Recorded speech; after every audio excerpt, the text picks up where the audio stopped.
안녕하세요. 반갑습니다.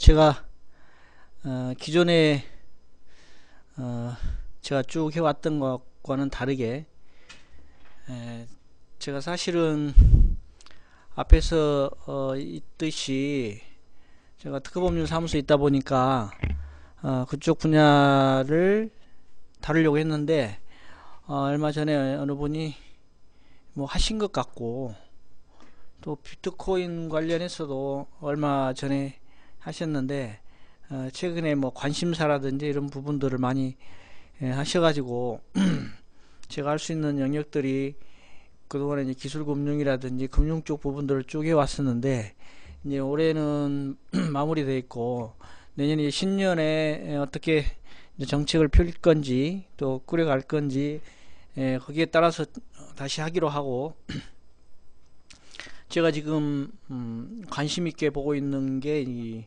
빅데이터 관련 사항들입니다.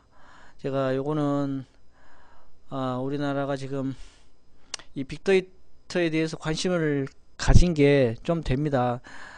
좀 되고 실제 이거를 적극적으로 활용하고 하는 거는 최근의 일이고 물론 금융기관이나 이런 데서는 빅데이터라는 용어는 사용하지 않았지만 지금까지 사용해 왔고요.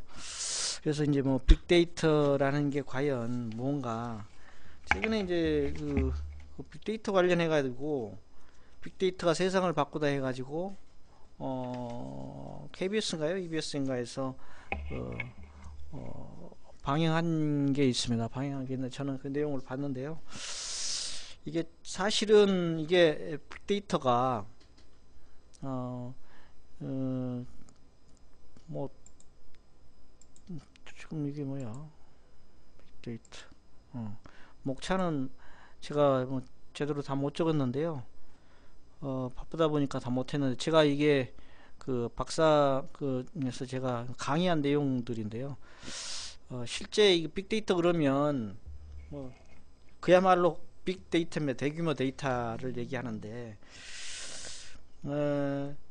지난 10년 동안 인터넷이라든지 뭐 컴퓨터가 발전하고 모바일 기업 발전하고 또 뭐 스마트폰 또 뭐 소셜 네트워크 출현 이런 것들 뭐 페이스북이라든지 뭐 트위터라든지 이런 것들이 출현함으로 인해서 데이터 양이 급속도로 늘어났습니다. 그러니까 기존에는 정형화된 데이터를 가지고 뭐 어떤 거를 분석하고 했었는데 지금은 비정형 데이터가 앞으로는 90% 이상 차지합니다. 그러니까 이 정형화되어 있지 않은 이게 뭐 스마트폰이라든지 페이스북 이런 건 이게 쌍방간 다자간 이런 대화를 이루는 거잖아요. 그래서 이게 앞으로는 이런 다자간 이런 내용들 비정형화된 이런 내용들이 전부 이게 데이터화 해가지고 이거를 분석해서 여러 가지 이 사업 뒤에 이제 어떤 외국에서는 어떤 경우에 적용되는지 뭐 적용되지 않는 게 없습니다. 앞으로는 아마 더 광범위하게 더 정교하게 적용될 겁니다. 그래서 어떤 것들이 적용되는지 하는 거에 대해서 말씀드리겠고요. 사실 이게 데이터라는 게 적용되지 않은 부분이 없다고 말씀드렸는데 이게 뭐 문자화된 기록에 의하면 뭐 천문학, 뭐 대기과학, 유전학, 뭐 생화학, 생물학 이런 데는 물론이고 뭐 의료 부분 이런 걸 또 많죠. 동영상 목록 이런 거 뭐 게놈 데이터 뭐 이런 거를 해가지고 어마어마합니다. 빅데이터 시장 규모라는 게 놀랄 만큼 많고요. 투자 계획도 이제 뭐 해외 데이터지만 꾸준히 늘어나고 있고 이 트위터가 하루에 평균 1억 5,500만 건이 있고 유튜브가 하루에 재생 건수가 40억 회라고 하니까요. 이런 건들이 뭐 어마어마한 데이터들을 양산하고 있죠. 그러다 보니까 지금 좀 전에 제가 얘기했듯이 소셜 데이터 외에도 뭐 이메일이라든지 아까 동영상 이런 것들 비밀 정형 정보들이 향후 10년 동안 전체 데이터의 90%를 차지할 것이다. 지금은 뭐 페타바이트, 뭐 페타바이트 이렇게 뭐 엑사바이트, 그런데 앞으로는 제타바이트, 이게 뭐 어마어마합니다. 10의 뭐 18자승이 엑사바이트고, 거기에 0을 3개를 더한 게 제타바이트인데요. 이제 뭐 어마어마한 거대의 이 데이터를 가지고 있다. 이런 데이터를 가지고 얼마만큼 정교하게 분석하느냐, 또 이 데이터들이 얼마만큼 질적인 데이터냐, 이거에 따라서 활용도가 달라질 거라는 겁니다. 그래서 현재 이게 제조 부분이 보유한 데이터 양이 가장 많답니다, 실제는. 그리고 이제 그 증권업계라든지 은행, 투자 서비스업 부분들이 이걸 가장 많은 정보를 사실 보유하고 있고, 미국 같은 경우에 거의 모든 기업이 100 테라바이트 이상의 정보를 보유 중이고, 상당수 기업은 페타바이트 이상을 정보를 가지고 있다. 앞으로는 이 정보를, 빅데이터를 어떻게 분석하고 세계적으로 관리하고 공유하고 시각화해서 사업화하느냐, 또는 이거를 마케팅으로 활용하느냐가 따라서 뭐 미래의 그 기업의 생존 여부가 달려 있다, 이런 얘기를 합니다. 그래서 이제 과거의 정보화 시대 그 패러다임을 크게 한번 보면은요, 옛날 PC 시대가 있었죠. PC.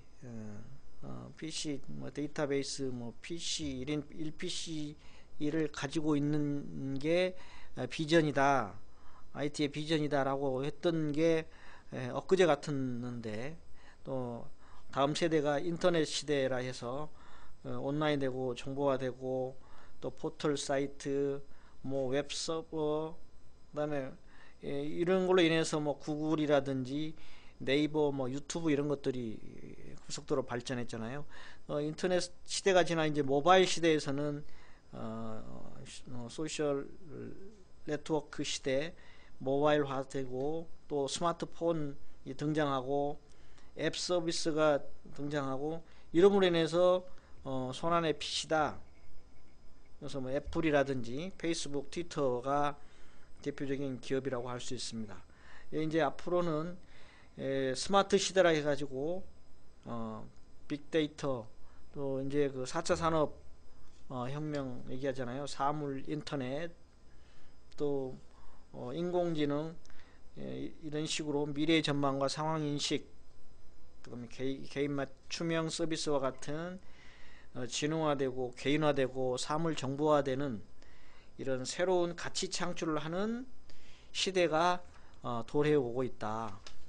그래서 앞으로는 스마트 시대의 데이터 발전 과정을 보면 데이터를 어떻게 저장하고 검색하고 관리하고 공유를 해서 분석하고 앞으로 어떻게 될 것인가를 추론해서 이런 거를 잘 적용하고 시각화하고 예측해서 추출해내는 이런 시대가 도래해 있다.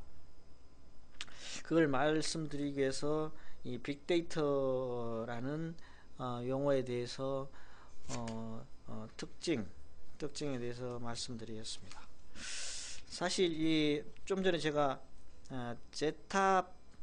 제타바이트라고 얘기했잖아요. 이 제타바이트라는 거가 얼마만큼 한 규모냐 하면 2천억 개 이상의 고화질 영화를 4,700만 년 동안 시청할 수 있을 정도의 정보량이랍니다. 그러니까 뭐 상상을 해보십시오. 2천억 개 이상의 고화질 영화를 4,700만 년 동안 시청할 수 있을 정도의 정보량을 하니까 뭐 어마어마한 거죠. 이런 이런 시대가 도래해 와 있다는 거예요. 지금 이게 2020년도에 도래할 거다라고 보거든요. 이게 얼마 남지 않았잖아요. 그래서 뭐 앞으로는 뭐 가상현실 뭐 이런 나오는 거가 다 이와 또 연관이 있습니다. 빅데이터를 이 분석하는 초점은 우리가 이제 기업들을 흔히 이제 접하는 기업들이 제조업이다 보니까 어떻게 제품을 좀 개선하고 또 소비자를 분석해서 동향을 예측하고 이런 것들이기 때문에 이 빅데이터를 어떻게 실제 서울시에서도 작년인가요? 뭐 음식점이라든지 이런 거에 이제 빅데이터를 가지고 분석해주는 게 이제 있었는데 이거보다는 이제 보다 광범위하게 더 정교한 데이터를 가지고 기존 거는 기존에 나와 있는 카드 사용이라든지 뭐 폐업이라든지 이런 것만 가지고 정형화된 데이터를 주로 했는데 향후는 이 비정형화된 데이터, 그러니까 그만큼 스마트 시대에 근접해 있기 때문에 모든 자료를 가지고 소비자들을 분석하고 동향을 예측한다. 그래서 이게 사물 인터넷하고 접속해서 어마어마한 양의 데이터를 분석한 자료를 가지고 이를 활용할 것이다 라는 겁니다. 사실 이제 이 데이터를 가지고 현재 빅데이터를 가지고 프로젝트를 진행하고 있는 거가 매년 2013년도에는 별 관심이 없다라는 게 뭐 대부분이었는데 뭐 54% 였는데 뭐 도입을 검토하고 있다 하는 게 이제 12% 수준에 불과했는데 2015년에 보니까 프로젝트를 진행하고 있는 업체들이 30%에 달한다. 그만큼 빅데이터에 대해서는 이제 좀 관심이 많아졌고요. 우리나라에서도 이제 이거를 상당히 관심 있게 보고 있고요. 그래서 이제 과거에는 우리가 이 빅데이터에 대해서 그 정의가 뭐냐 하는 거가 개념 정리가 잘 안 돼 있었는데 삼성경제연구소에서 이렇게 정의를 했습니다. 빅데이터라는 게 여기서 뭐 대규모 데이터 이렇게만 정의하는 게 아니고 기존의 관리하거나 분석 체계로는 감당할 수 없을 정도의 거대한 데이터 집합이다. 이러한 대규모 데이터와 관계된 기술은 물론이고 이를 수집하고 저장하고 검색하고 공유하고 시각화하는 것을 포함하는 개념이다. 그러니까 단지 대규모 데이터만을 가지고 빅데이터라고 하는 게 아니고 이를 관계된 기술이라든지 이거를 수집해서 공유하고 시각화하는 그런 것까지 포괄하는 개념이다 라는 겁니다. 그러니까 빅데이터의 가치와 활용 효과 측면으로 이렇게 개념이 변해가고 있다 라는 얘기고요. 이제 해외 원래 이제 그 해외에서는 이와 유사합니다. 기존 데이터를 수집하고 저장하고 관리하고 분석 역량을 넘어서는 대량의 정형 또는 비정형 데이터 세트 이를 붙여 가치 추출 및 결과를 분석하는 기술이다. 이렇게 빅데이터는 그냥 단순히 데이터로만 있는 게 아니고 이거를 분석하고 추출해서 새로운 기술로 연결하는 여기까지 포괄하는 개념이다라는 얘기입니다. 여기 특징을 얘기하기 전에 이 빅데이터가 제가 지금까지 좀 얘기했던 과거에는 정형화된 데이터만 있었는데 통계자료라든지 과학적인 데이터로 활용하는 정형화된 데이터였는데 이게 이제 비정형 데이터 스마트 기기를 통해서 상호 의견을 교류한다든지 그 소셜 네트워크 페이스북이나 트위터 같은 걸로 하는 이런 비정형 데이터 의사들이 이제 환자들에게 주고받는 얘기라든지 이런 것들도 다 비정형 데이터로 활용하는 겁니다. 이제 그래서 앞으로는 과거에는 정형한 데이터만 갖고 있는데 오늘날에는 이와 같이 비정형 데이터가 앞으로 90% 이상을 차지하다 보니까 이게 오늘날의 주요 관심 사항이 되었다 하는 얘기입니다.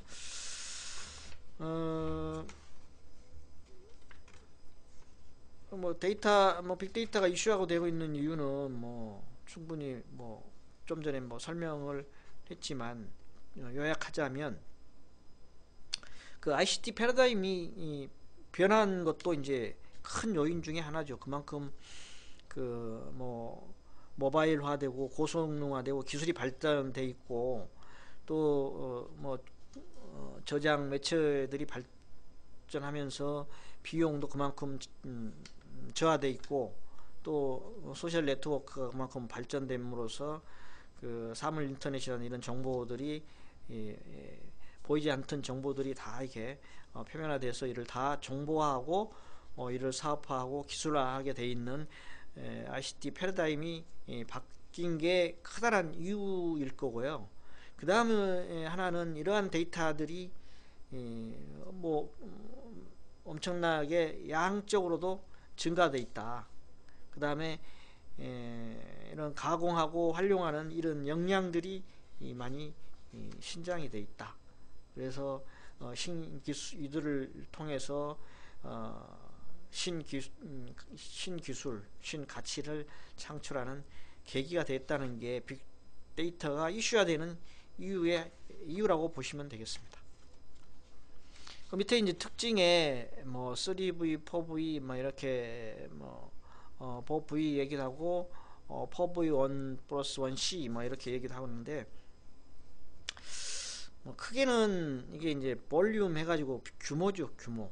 빅데이터 하면 대규모 데이터다 보니까 디지털 정보량이 기하급수로 폭발적으로 늘어나서 제타바이트 시대에 진입해 있다 하는 게 이제 큰 거고요.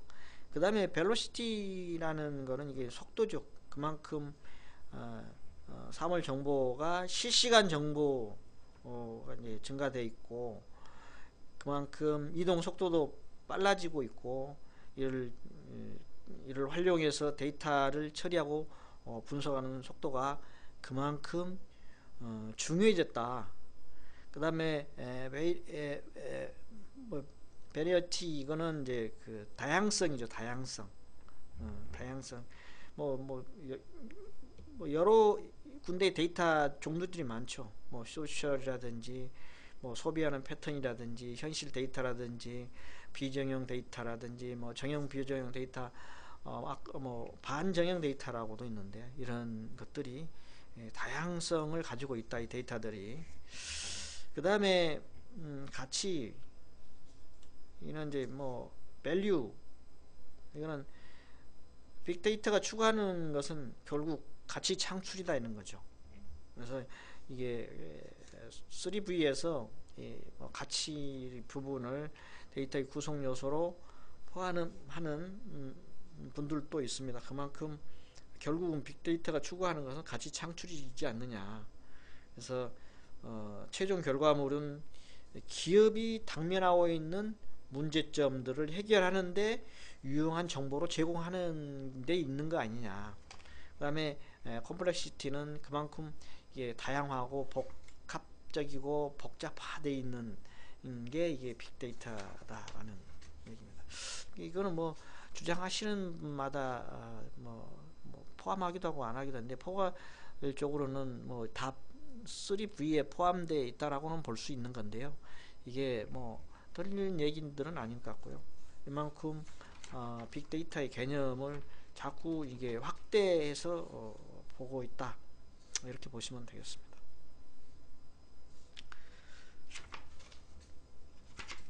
다음은 이제 사례들을 한번 보겠습니다.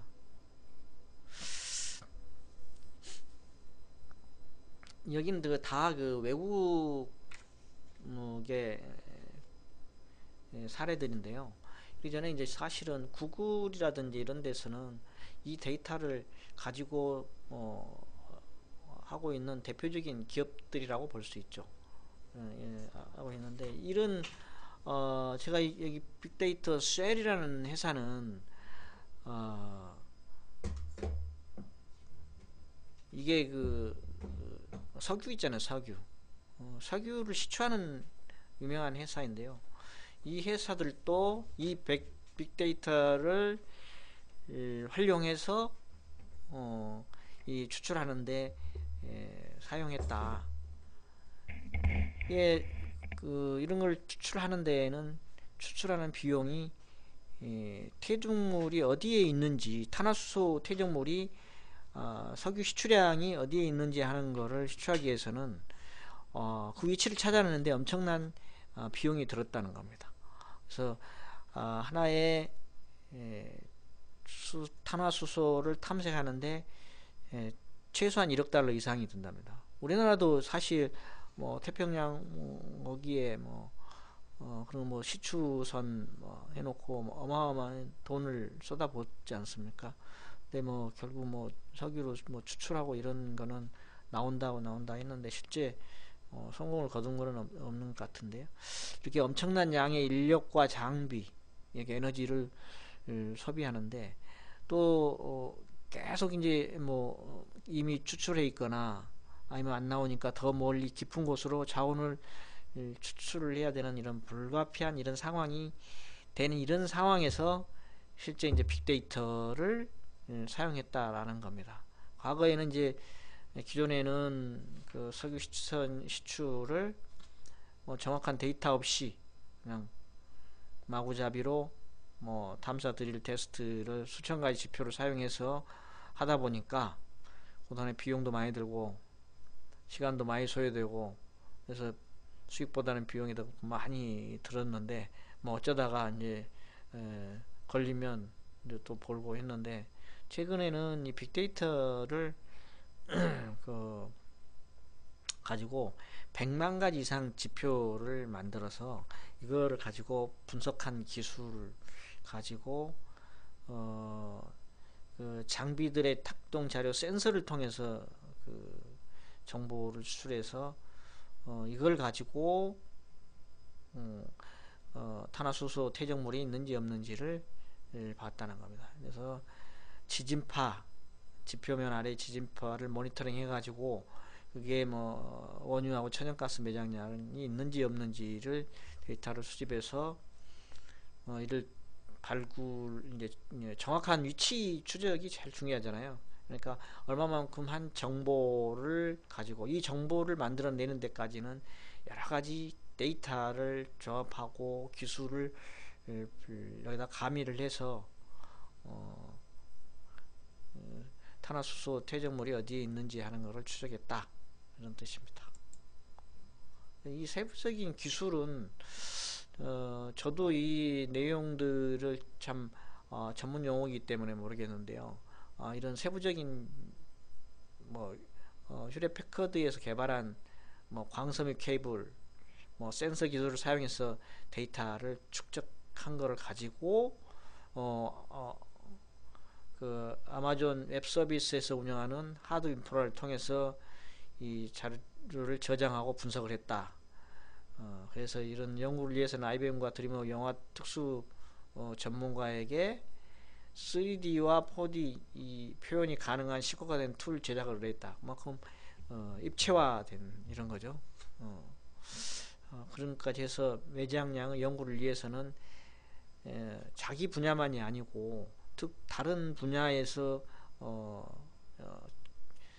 그런 기술을 끌어들여서 같이 공유해서 같이 이런 기술을 연합을 해서 빅데이터를 활용해서 시추 확률을 높였다 이런 뜻이고요.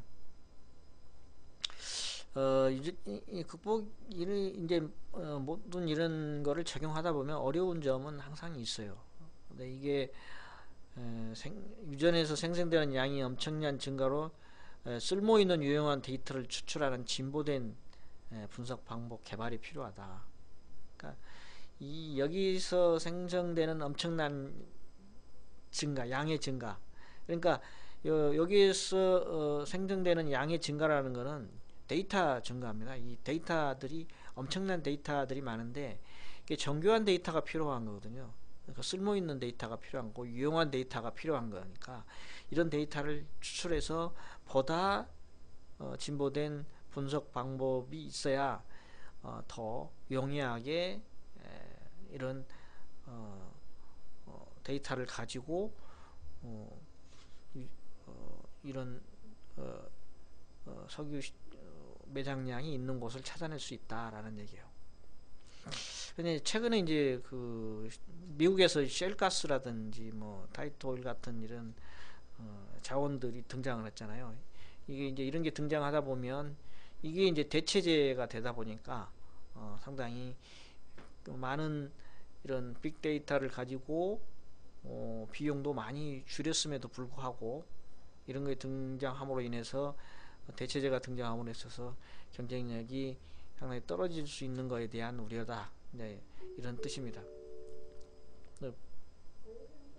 이제 요거는 뭐 빅데이터를 가지고 추출 비용이라든지 유통 비용도 절감하고 효율성도 향상 뭐 할 수도 있고 또 뭐 이름으로 인해서 이게 에너지가 생산 이거에 따라서 우리 우리 우리 뭐 당장 우리가 전력을 이용한다든지 아니면 뭐 자동차를 끈다든지 뭐 이런 데도 뭐 일상생활에도 다 파급 효과가 있는 거고 정치적 파급 효과에도 있는 거죠. 이것도 이제 기존에 이게 뭐 세계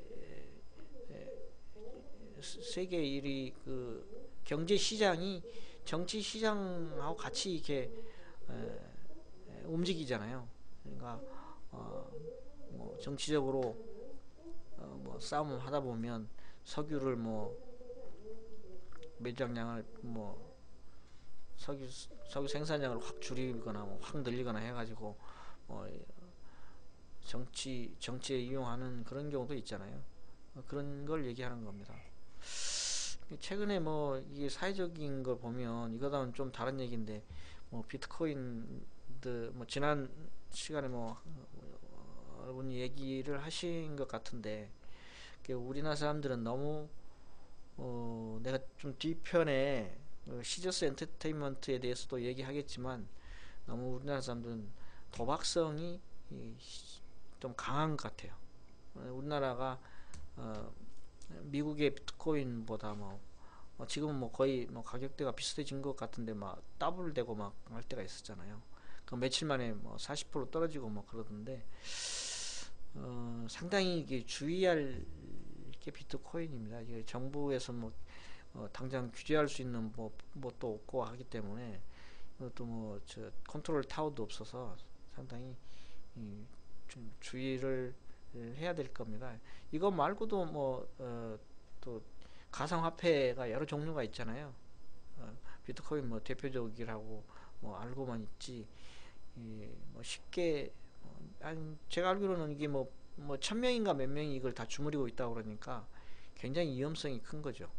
큰 거고 가격 등락폭도 뭐 외국에서는 뭐 제한하고 있는 나라도 있고 우리나라도 뭐 주식이라든지 뭐 선물한 거래라든지 이런 게 뭐 사이드카도 발동하고 몇 프로 이상 하면 하는데 아직까지 우리나라 이런 체계가 안 잡혀 있다 보니까 굉장히 리스크도 크고 또 뭐 잘만 하면 뭐 떼돈을 벌 수도 있는데 굉장히 주의를 요하는 게 하나고요. 이런 일확천금을 노리고 이런 사회가 자꾸 조장이 되면 정말 그 제 생각에는 정말 성실하게 일하는 그 대다수의 국민들한테 진짜 그 사기를 꺾는 일들이 되거든요. 그래서 또 뭐 이걸로 인해서 또뭐 잘못해서 또 조만간 자살하는 그런 분들이 또 속출하지 않을까 하는 생각도 들고요. 상당히 이게 우려되는 상황인데 이거 우리나라에서 어떻게 손질을 해서 어떻게 통제를 하고 관리할지 하는 거는 좀 두고 봐야 될 얘기지만 상당히 좀 우려되는 상황이지 않느냐 이렇게 생각이 됩니다. 또 뭐 유담인데 좀 사회가 이게 좀 그 뭐 어려울 때는 좀 이런 것들이 또 뭐 한탕주의 이런 것들이 굉장히 뭐 성행하고 그러는 것 같더라고요. 좀 아쉽죠. 좀 아쉬움도 많고요. 이런 게 좀 올바른 사회로 잘 끌어갈 수 있는 그런 사회가 만들어졌으면 좋겠다는 생각이 듭니다.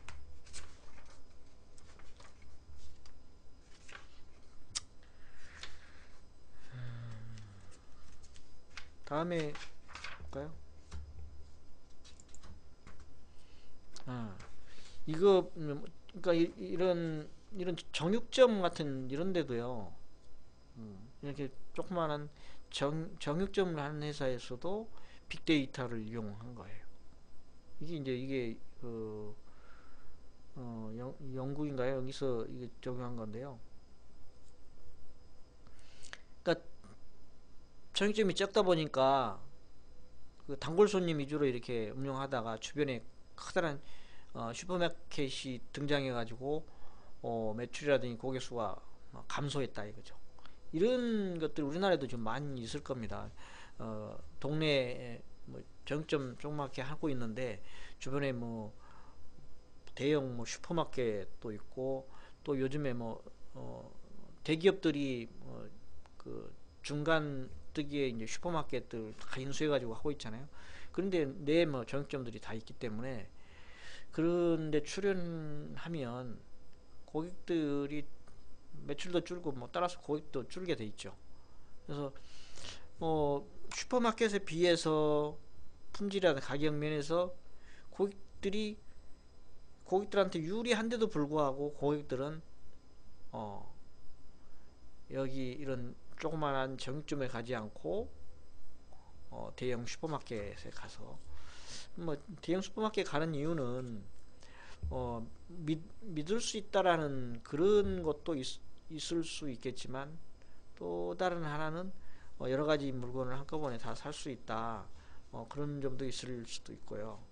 또 믿을 수 있다. 뭐 가격도 더 싸지 않겠느냐. 큰 데서 하면 뭐 그런 점이 있으리라고 생각되는데 실제 이 펜틀턴 앤더슨 이 정육점은 품질도 좋고 가격 면에서도 좋은데 옆에 슈퍼마켓이 등장함으로써 이 매출이 줄었던 것 같습니다. 근데 이런 거는 우리가 벤치마킹 할 만하다라는 생각이 들어요. 그래서 이거를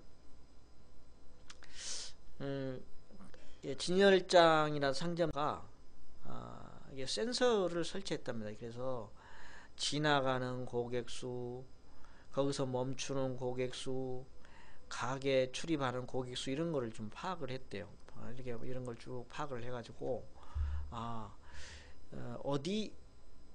어디에서 매장 중에서도 어디에서 고객이 머무르고 그냥 지나치는 고객 수는 어떻게 되고 출입하는 고객 수는 이게 들어도 그냥 물건을 사지 않고 하는 고객도 있을 거 아니에요.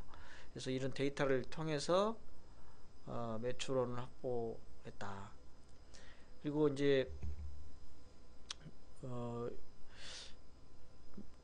주변에 유명한 선술집 두 곳이 있었대요. 그래서 고객 확보를 위해서 밤에 영업을 했다는 거예요. 밤에. 그러니까 선술집은 주로 이제 밤에 문을 열잖아요. 그래서 이런 정보를 가지고 밤에 영업을 했다. 그다음에 고객 정보를 파악하기 위해서 일기예보 정보를 이용했다. 그러니까 일기예보는 아까 이런 우리 이제 데이터 중에 여러 가지 이제 공개된 데이터가 있고 비공개된 데이터들이 있잖아요. 근데 이 일기예보 같은 경우는 공개된 데이터잖아요. 공개된 데이터. 그죠? 그러니까 이런 공개된 데이터 뭐 날씨라든지 뭐 주식 정보라든지 뭐 이런 거는 공개된 정보들이잖아요. 그러니까 이런 공개된 정보들을 잘 활용했다. 그 다음에 고객층이라든지 고객 욕구 정보를 파악하기 위해서 고객 로열티 앱 도입을 계획하고 있다. 그다음에 고객들에게 타깃 이메일을 보내서 해당 기간 세일 상품을 소개를 했다. 그러니까 이런 고객들이 주로 이제 사가는 상품이라든지 뭐 이런 정보들을 이제 데이터화 해가지고 이 정보들을 가지고 해당 기간에 뭐 세일 판매를 한다든지 이렇게 해서 뭐 고객들한테 정보도 주고 그럼으로 인해서 매출액을 늘렸다. 이제 그 고객들을 쭉 파악하다 보니까 가격이 싸다고 한 것보다는 그 메뉴에 대한 아이디어와 영감을 선호하더라는 거예요. 그러니까 이 정육점에서 파는 거를 가지고 어떻게 메뉴화해서 이거를 어떻게 한다라는 어떻게 만들어 먹는다, 어떻게 음식화한다 하는 그 메뉴에 대한 아이디어를 제공하는 거예요. 그런 거를 굉장히 선호하더라 고객들은. 그다음에 늦은 밤까지 가게를 연다는 사실에 대한 그 매출뿐만이 아니고 그런 홍보 효과, 어느 가게를 가면 늦게까지도 문을 연다. 그런 걸로 그런 홍보가 있다 보니까 뭐 홍보도 되고 매출도 늘어나고 하더라. 그래서 아까 뭐 창밖에 작은 센서를 수집해서 뭐 데이터하고 거래 내역 재고 데이터를 내부 데이터를 이용했다. 그 다음에 이렇게 일기예보 같은 무료 데이터로 그 매주 제한하는 메뉴를 정하는데 참고했다. 뭐 그러니까 뭐 날씨가 춥거나 비가 오거나 뭐 이러면은 거기에 맞는 메뉴를 제공했다는 거예요. 그러니까 우리나라 뭐 같으면 뭐 비가 오면은 뭐 무슨 부침개를 한다든지 뭐 그런 부침개 어디에 뭐하고 사가지고 뭘 넣고 하면은 할 수 있다든지 이런 메뉴화를 해가지고 정보를 제공하면 좋아하더라. 그러니까 이런 거는 좀 전에 얘기했던 일개보 같은 거는 오픈 데이터잖아요. 오픈 데이터. 누구나 이게 자유롭게 이용하거나 이용할 수 있는 게 오픈 데이터입니다. 오픈 데이터는 주로 이제 공공 서비스 향상을 위해서 국민생활 편의성을 증진하거나 공무의 서버 투명화를 위해서 이게 제공하는 이런 것들이 이제 오픈 데이터라고 할 수 있죠.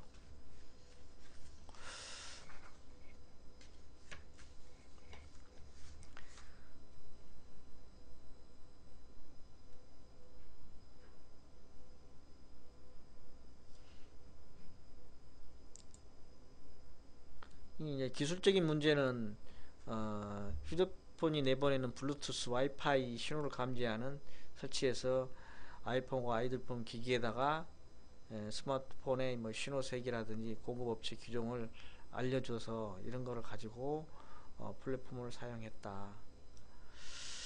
근데 이제 이 정육점은 아버지하고 이제 아들이 이제 운영을 하는데 이 데이터에 투자하는데 뭐 정육점에 이런 데이터에 투자하는데 아버지를 설득하는데 어려움이 있었다.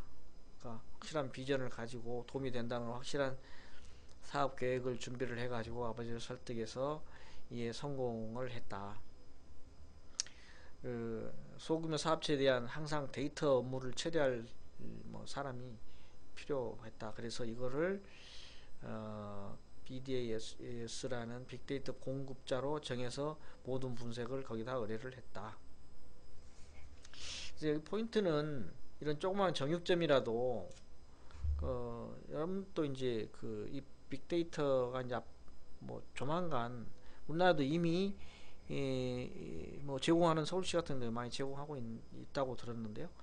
이런 이제 비정형 데이터 같은 것들 이제 수집을 이제 꾸준히 해야 되겠죠. 이런 것도 이제 정보 수집하는 곳이 있을 거고 또 이런 거를 또 이제 분석해 주는 곳이 있을 거고 이런 분석 전문가들이 있고 이런 기업만 이런 거를 이제 빅데이터 사용하는 게 아니고 비즈니스 형태나 규모에 상관없이 빅데이터를 통해서 사업에 변화를 줄 수 있다. 그러니까 얼마나 많은 정보를 수집하고 분석하는 게 아니라 빅데이터를 가지고 무엇을 할 건가 하는 거가 관건이다. 빅데이터 많이 갖고 있다고 나는 모든 걸 할 수 있어 이런 거는 아니고요. 빅데이터를 정교하게 잘 분석해서 그거를 어떻게 잘 활용하느냐, 이게 따라서 기업의 규모에 관계없이 잘 활용할 수 있다. 이런 거를 시사해 준다라고 보시면 될 것 같습니다.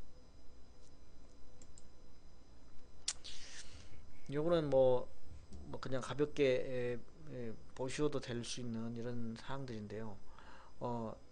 가장 다양하게 사용할 수 있다라는 걸 보여주기 위해서 이런 것들이, 미국 올림픽 여자 사이클 팀 운동선수 능력을 향상하기 위해서 빅데이터를 사용할 수 있다.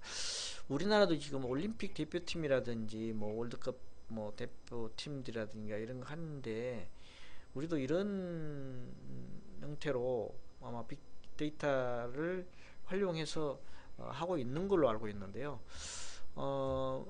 이렇게 개별적인 선수의 까지 하고 있는지는 모르겠어요. 제가 생각하기는 이거를 운동선수, 농구면 농구, 축구면 축구, 배구, 야구 이런 선수들 전체에 대해서 동일하게 적용하고 있지 않는가. 물론 개인적인 능력이라든지 성향에 따라서 달리 하고 있는지는 모르겠는데 전체적으로 하고 있지 않냐 하는 생각이 드는데요.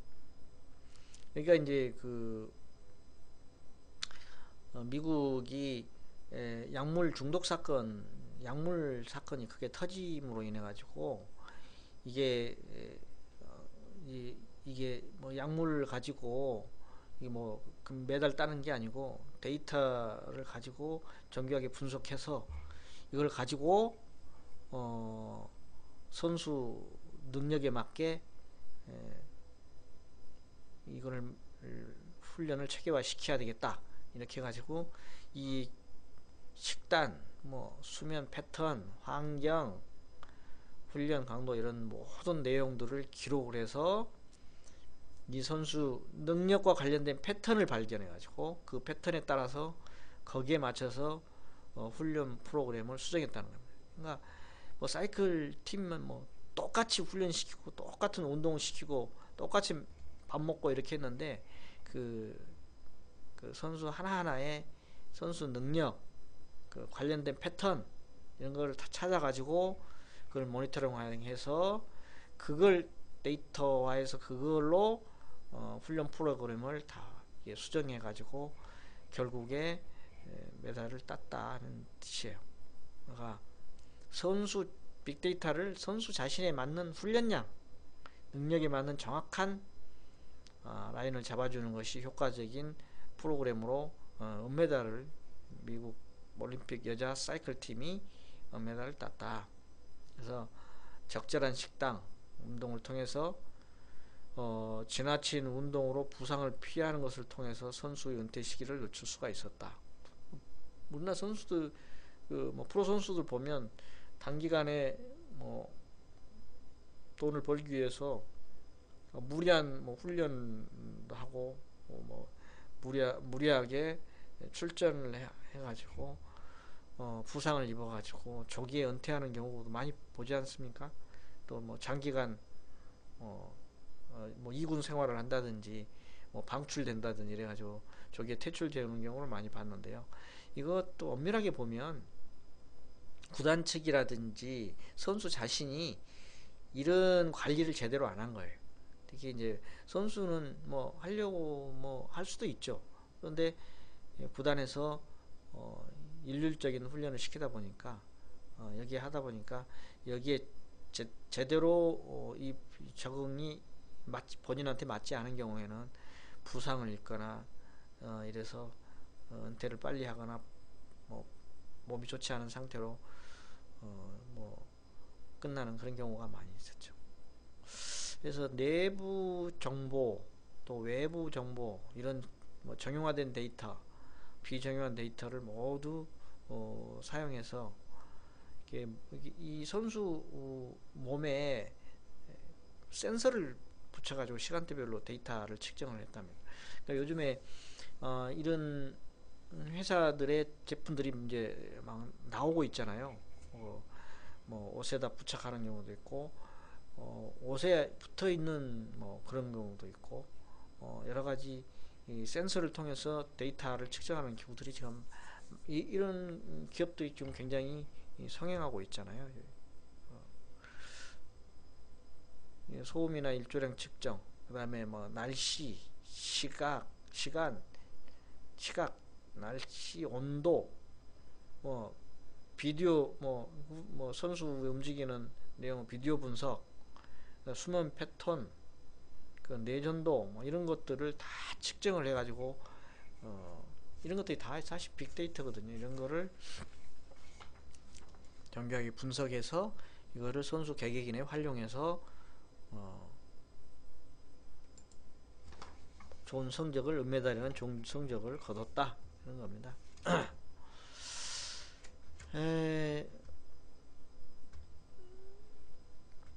뭐 그런 내용이라고 보시면 될 것 같고요. 근데 이제 여기에서 이 부분이 제가 보기에는 굉장히 주 포인트고 시사점일 수가 있어요. 이게 해당 분야하고 관련된 파트너를 찾는 것이 매우 중요하다는 거죠. 그러니까 여기 보면 이 데이터 미디어를 관리하는 최고 CEO가 과거에 독일 국가대표 수영 선수였어요.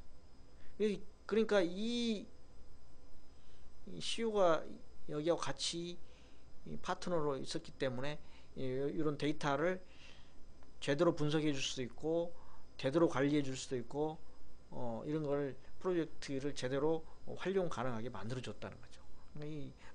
이런 파트너를 잘 구하는 것도 굉장히 좋은 것 아닌가. 그러니까 여기서도 그렇잖아요. 수집한 정보의 양이나 분석보다는 다른 데이터 세트 간의 패턴을 살펴보고 그 지식을 통합해서 능력을 향상시키는 것이 스포츠 팀이나 모든 기업에게 적용된다. 그런 거예요. 뭐 양 분석만 하면 뭐합니까? 이거를 잘 해서 통합해 가지고 능력을 향상시킬 수 있는 방향으로 이거를 결집을 해서 뭐 기술이면 기술, 선수 기량이면 기량, 기업의 뭐 마케팅이면 마케팅 이런 데다가 잘 적용을 해야 되겠죠.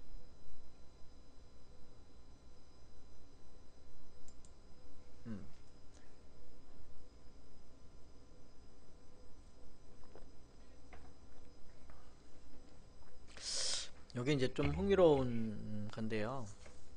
어, 이게 카지노거든요. 카지노 여러분들 카지노 가보셨는지 모르겠는데요. 어, 저는 개인적으로 한 20년, 87년이니까 한 30년, 25년. 제가 그 당시 해외 여행이 굉장히 힘들었던 그런 시절이 있었죠. 옛날에 여권 발급을 해서 해외 가려면 방공 교육도 받아야 되고요. 그 다음에 저희 같이 이제 국책은행에 있으면 그 요건 뭐 관용 요건 만들어 가지고 그 인사 부서에서 요건을 다 가지고 있었어요. 가지고 있다가 해외 간다 그러면 방공 교육 받고 또 해외 갈 때 뭐 주의사항 같은 거 뭐 이런 얘기 많이 했던 그런 시절이었거든요. 그런 시절에 제가 홍콩에 연수를 갔는데요. 홍콩, 일본 이렇게 갔는데 홍콩에 가니까 이제 뭐 쉬는 시간, 여행하는 시간이 꽤 있었어요. 홍콩에서 배를 타고 마카오, 우리나라 그 카지노 시장이 가장 뭐 번성한 데가 마카오잖아요. 마카오. 지금은 라스베가스도 뭐 대형으로 있는데 아직도 세계 1위는 마카오라는 얘기 들었거든요. 그럼 큰 게 마카오인데 그때 이제 불법으로 마카오를 넘어간 거예요. 돈을 그때 뭐 얼마씩 다 따로 내고 마카오를 철조망 뭐 이쪽으로 넘어가게 돼 있더라고요. 넘어가 가지고 간 이유가 그 여행사가 꼬신 거예요 그때. 예, 마카오는 도박 카지노 가서 땡기는 걸 해볼 수 있는 기회다 그래가지고 그래서 가가지고 그 당시 전부 다 얼마씩 받고 가가지고 뭐 다 털고 나왔는데 구경하러 간 거지 사실은. 그런데 그 완전히 거기 들어가는 입구에 그뭐 권총인지 뭐 총을 차고 있는 입구에 있어요. 그 양반들이 몸수색을 딱 하고 들어가서 구경했던 적이 있고요. 최근에 제가 2년 전에 미 서부 지역 그 라스베가스 가서 지금 여기 시저스가 본사가 라스베가스에 있어요. 시저스 엔터테인먼트인데요. 거기는 전부 그 호텔이 카지노 호텔이에요. 카지노 호텔. 이 시저스 엔터테인먼트가 미국의 카지노 체인으로 돼 있는데 미국 내 50개 카지노 호텔이 있고 7개 골프장 갖고 있는 그런 곳이거든요. 세계 네 번째로 큰 도박 기업입니다. 원래 이게 2010년도까지는 하라스 엔터테인먼트였는데 지금 뭐 시저스 엔터테인먼트로 이름을 바꿨고요. 이 플라밍고 라스베가스도 이 시저스에서 운영을 해요. 그럼 이게 이 회사가 이제 어떻게 굉장히 어려운 회사였어요. 카지노 회사였어요. 근데 이게 빅데이터를 활용해 가지고 굉장히 이제 어마어마하게 이 성공을 한 케이스죠. 이게 이제 여기 보면은 용어부터 뭐 슬롯 머신, 롤렛, 블랙잭 이제 이런 이게 이제 이거 카지노잖아요. 카지노인데 뒤에서 제가 뭐 그냥 여담으로 좀 설명을 해드릴게요. 뭐 아시는 분도 있고 모르시는 분도 있는데, 근데 이런 거를 요즘에 카지노가 돈을 매출이 많이 떨어졌답니다. 이게 매출이 도박으로 돈 쓰는 것들이 매출이 전반적으로 떨어졌어. 그래서 그리고 거기서 음료라든지 뭐 음식이라든지 오락을 즐기는 고객들이 많이 늘어난 거죠. 많이 늘어난. 이게 이제 그래서 이제 그 목적이 뭐 카지노가 아니고 다양한 여행 목적이라든지 다른 전반적인 그들이 원하는 게 뭔가 하는 거를 서비스를 제공할 필요가 있다. 그래서 이제 이 빅데이터를 활용하게 된 겁니다. 그래서 한 17년 이상 고객 데이터를 딱 모아서 이 그 총보상제도라는 것을 도입했답니다. 총보상제도라는 게 뭐 은행 같은 데도 있거든요. 은행 같은 경우도 기여도라 해가지고 얼마 뭐 6개월 단위 뭐 1년 단위로 해가지고 은행에 기여한 게 얼마다 금액으로 끝점까지 딱 나와요. 그러면 그 범위 내에서 나중에 이제 은행도 이자를 깎아주기도 하고 그만큼 보상을 해주는 제도가 있거든요. 그거를 이 카지노 이 시저스 엔터테인먼트에서 한 거예요.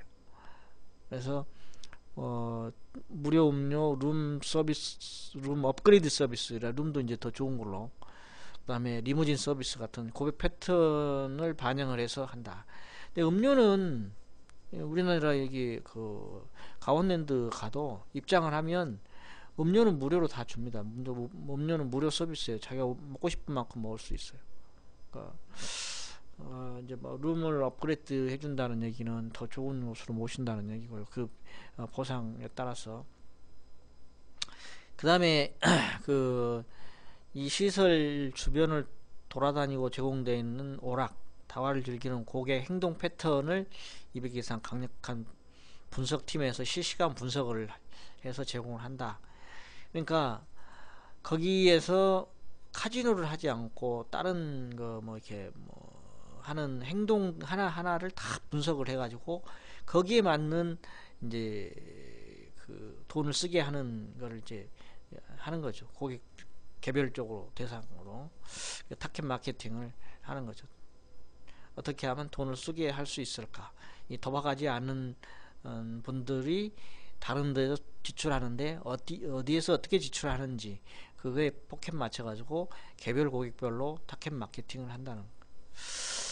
이거는 뭐 비록 뭐 카지노지만 다른 뭐 기업에서도 충분히 적용할 수 있는 것들이거든요. 이게 고객들이 이런 정보를 이 비정형 데이터를 수집할 수만 있다면 이런 거는 다 분명히 좋은 자료라고 볼 수 있습니다.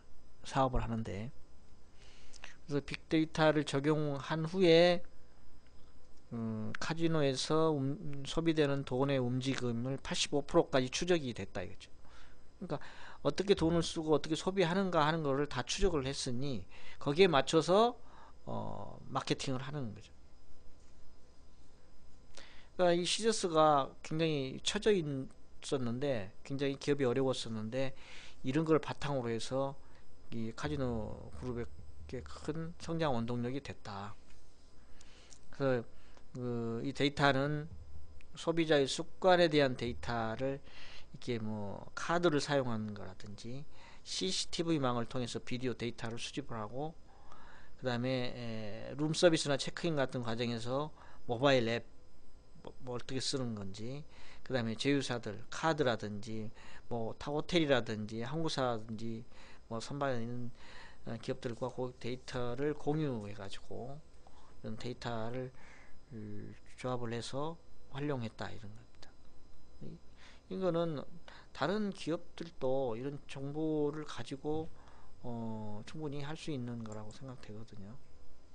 근데 이거는 좀 이제 제가 이게 강원랜드 한 10년 전에 갔었는데요. 2008년, 7년 그때 갔었는데요.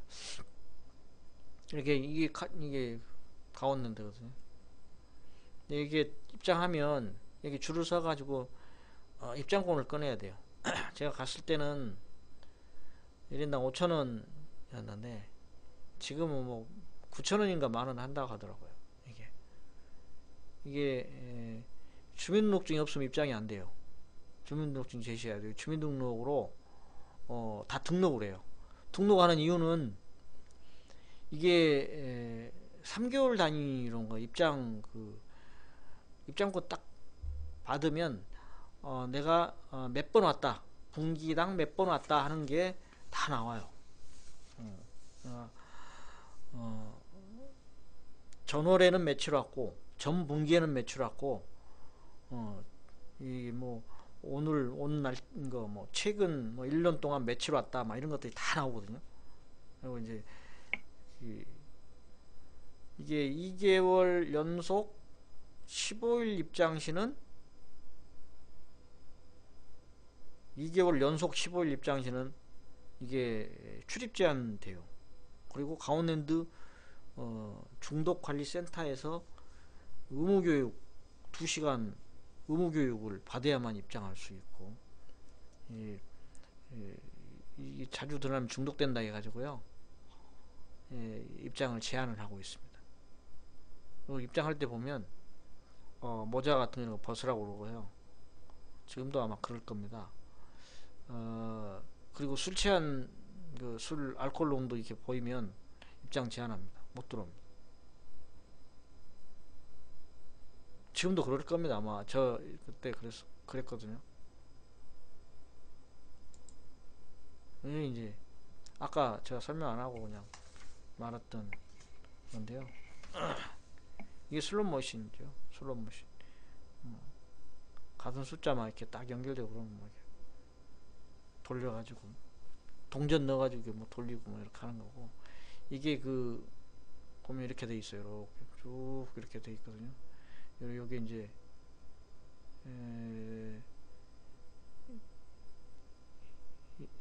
이게 바카라 같은 바카라. 뒤로 볼까요? 재밌어요 이렇게.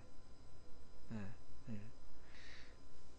이것부터 설명할게요. 이게 룰렛입니다. 룰렛. 아까 이제 여기 룰렛 있잖아요. 이게 1부터 36까지 있고 0 있고 00 있고 38개 판이 있거든요. 여기다 돈을 거는 거예요. 이 색깔 뭐 빨간색을 걸 수도 있고 흑색을 걸 수도 있고, 또 이렇게 칸으로 이렇게 칸으로 걸 수도 있고, 이렇게 칸으로 걸 수도 있죠. 이렇게 칸으로 걸 수도. 그런데 승률은 이렇게 돼 있어요. 승률은 다 걸어도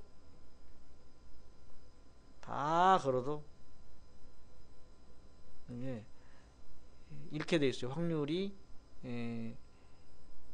이게 칸이 38개잖아요. 38개. 요거를 뺀 요거기 때문에 승률은 돈을 다 걸어도 전체적으로는 100% 확률이 안 돼요. 그렇게 돼 있어요. 그 다음에 제일 인기 있는 게 이거죠. 블랙잭. 이 블랙잭. 카드 가지고 이게 20일에 가까운 사람이 먹는 거예요. 딜러하고 이 고객하고 이렇게 싸움을 하는, 돈 놓고 이렇게 돈 놓고 여기 돈 놨잖아요. 돈 놓고 하는 거거든요. 20일에 가까운 사람이 먹는 거예요. 그 블랙잭 되려면 이제 그 20일이 되려면 JQK 이런 거는 이제 각 10으로 보는 거고, 그 다음에 A는 1로도 보고 11로도 볼 수 있어요. 그러니까 에이스하고 Q를 가지고 있으면 이게 블랙잭이죠. 그러면 이게 다 돈 따는 거예요. 튀어나온 것만큼. 이런 게임이 있고, 이거는 이제 뱅커하고 이제 플레이하고 이제 하는 바카라거든요. 이것도 이제 그 돈은 어차피 내가 따도 이게 뭐 5%인가를 내게 돼 있어요. 그러니까 이게 도박은 확률상 이룰 수밖에 없는 게 됐고요. 뭐 자리가 좋아서 또 그 자리에 앉으면 될 것이다. 이게 뭐 2가 나왔으니까 다음에는 2가 안 나올 것이다. 이런 거는 있을 수 없죠. 그러니까 항상 기록지도 주거든요. 자기 이거 지워가면 살아는데 이건 다 유혹인 것 같고요.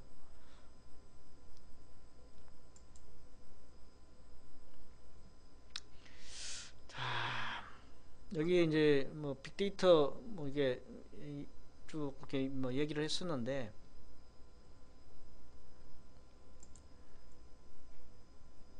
그거는 이제 마무리를 이거 빅비트 게임 피트니스 빅데이터 앞에 아까 이제 좀 그거하고 좀 유사할 수도 있는데요. 이게 빅비트는 개인에 대한 피트니스를 빅데이터를 적용했다는 건데요.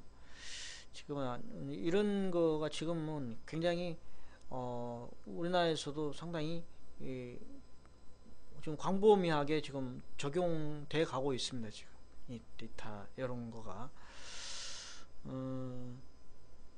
이게 개인의 뭐 돈 많으신 분들 건강을 위해서도 이런 데이터를 이용해서 자기의 그 라이프 스타일을 뭐 생활 습관 같은 거 이렇게 개선하는데 도움 될 수도 있고, 더 나아가서는 보험회사에서도 이게 굉장히 유용한 자료가 될 수가 있고, 또 하루에 이제 자기 활동이라든지 운동량, 칼로리 섭취, 수면 이런 걸 다 추적해 가지고 스마트폰이라든지 컴퓨터에 동기화 시키거나 이렇게 데이터화 해 가지고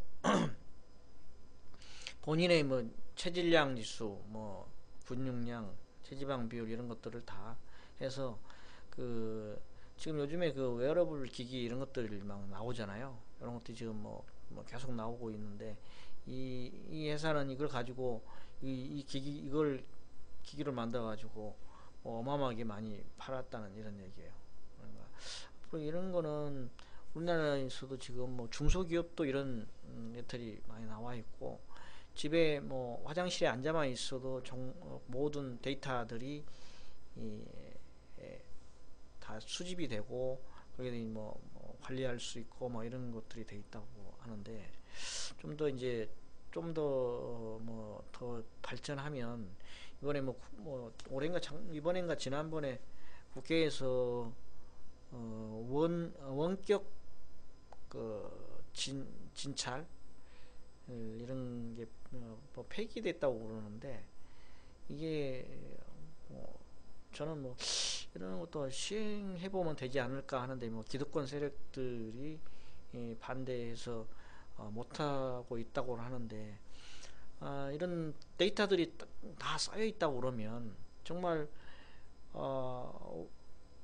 병원하고 멀리 있는 뭐 고령층이라든지 이런 분들은 원격 진료 같은 것도 충분히 해주면 훨씬 더 좋으리라고 생각되고, 특정 시범 사업부터 좀 해서 좀 이걸 뭐 시행했으면 하는 게 바람이에요. 이만큼 빅데이터들로 인해서 그 사람의 여러 가지 그 데이터들이 축적된 상태라면 충분히 원격 진료 같은 걸 해도 무리가 없지 않겠느냐. 굳이 병원에 가가지고 뭐 기다려 봐야, 병원 의사 만나봐야 뭐 길어야 1분, 짧으면 30초인데 그걸 위해서 멀리까지 뭐 가고 병원까지 꼭 가야 되고 기다려야 되고 예약해야 되고 이럴 필요가 있겠는가 하는 생각이 들거든요. 이런 것도 이렇게 빅데이터가 발전되고 그 개인에 대한 정보가 축적되고 이렇게 신뢰성이 확보된다면, 이런 것도 좀 정부에서 또 이 법을 위반하는 국회의원들이 좀 적극적으로 좀 이렇게 생각을 좀 바꾸어야 될 시기가 아닌가 하는 건데, 뭐 폐기됐다는 얘기를 듣고 굉장히 안타깝다는 생각을 들었는데요. 이런 것들이 적용이 되고 제대로 시행되고 하려면 기득권 세력들이 자기 그런 걸 좀 버릴 줄 알아야 되고요. 또 그런 분들이 좀 이런 교육이라든지 이런 거에 대한 인식 전환이 굉장히 좀 필요한 것 같아요. 4차 산업 맨 외치기만 하지 그거하고 따로 노는 분들이 많거든요. 왜냐하면 그거는 자기의 집단 이기주의 때문에 그러는 건데요. 이런 걸 좀 버렸으면 하는 게 제 바람이고요. 제가 좀 두서없이 이렇게 얘기를 했는데, 제가 빅데이터 관련해 갖고 많은 정보는 가지고 있어요. 정보 가지고 있는데, 이게 외부에 뭐 유출이 되면 PDF 파일로 돼 있는데, 그 수출 허락을 못 받아서 지금 못 하고 있는데, 제가 이 PDF 파일을 간단하게 전환하는 방법이 있으면 그걸 제가 일부 좀 이렇게 각색을 해서 해주면 좋겠는데, 혹시 그런 전환하는 방법 아시면, 비용 안 들이고 간단하게 전환하는 방법 아시면 저한테 좀 저에게 좀 가르쳐 주셨으면 좋겠습니다. 그러면 더 좋은 정보를 갖고 있는 거를 집약을 해서 잘 전달해 드리도록 하겠습니다. 오늘은 여기까지 하고요. 질문을 받도록 하겠습니다.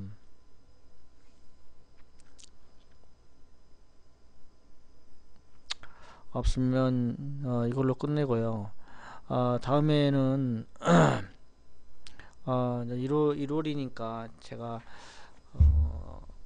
빅데이터 나머지 뭐 양이 많은데 이걸로 할지, 아니면 제가 이제 기술금융이나 아니면 다른 금융권 관련 정보들이 새로 나오면 그걸로 할지 하는 거는 좀 더 추이를 좀 보고 다음에 해주도록 이렇게 하겠습니다. 이상으로 마치겠습니다.